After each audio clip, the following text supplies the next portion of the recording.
YouTube family से नमस्ते प्रणाम भैया बाबू दीदी बहनी चाची माई भौजी सबका राम राम प्रणाम बा। हमारे चैनल पर रामकुसुम लोकगीत सकते हैं तो आप सबका स्वागत करते ही लेके आ ही दुल्हा गारी गीत है तो आप लोग सुनिए और फुल आवाज़ करिए। वीडियो अच्छा लगे तो लाइक शेयर सब्सक्राइब कमेंट जरूर कर दीजिए। सभी दर्शक राम राम प्रणाम बा। चैनल का नाम बा अंजलो गीत सकते तो आज लेके आ है बहुत प्यारा दुल्हा गारी गीत बा। तो गीत कैसे लागे कमेंट बॉक्स में जरूर बताइए और लाइक शेयर सब्सक्राइब जरूर करिए। पकड़ाई गई दुल्हा के बहिनी छिनार पकड़ाई गई दुल्हा के बहिनी छिनार पकड़ाई गई दुल्हा के बहिनी छिनार पकड़ाई गई। अरे गईली बजरिया पटावई बजाज अरे लइके ओढ़निया लुटाई दी लाज पकड़ाई गई दुल्हा के बहिनी छिनार पकड़ाई गई दुल्हा के बहिनी छिनार पकड़ाई गई।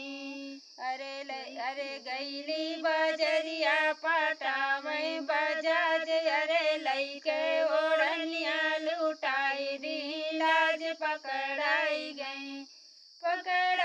गई दुल्हा के बहिनी छिनार पकड़ाई गई। अरे दई के सोनरवा गले कहे हारे अरे कतरे कतरे रसली है सरकाई पकड़ाई गई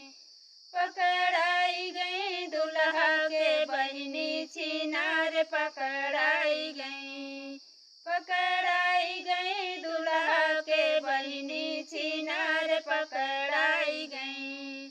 अरे दई के सोनरवा गले कहे हारे अरे कतरे कतरे रसली है सरकाई पकड़ाई गई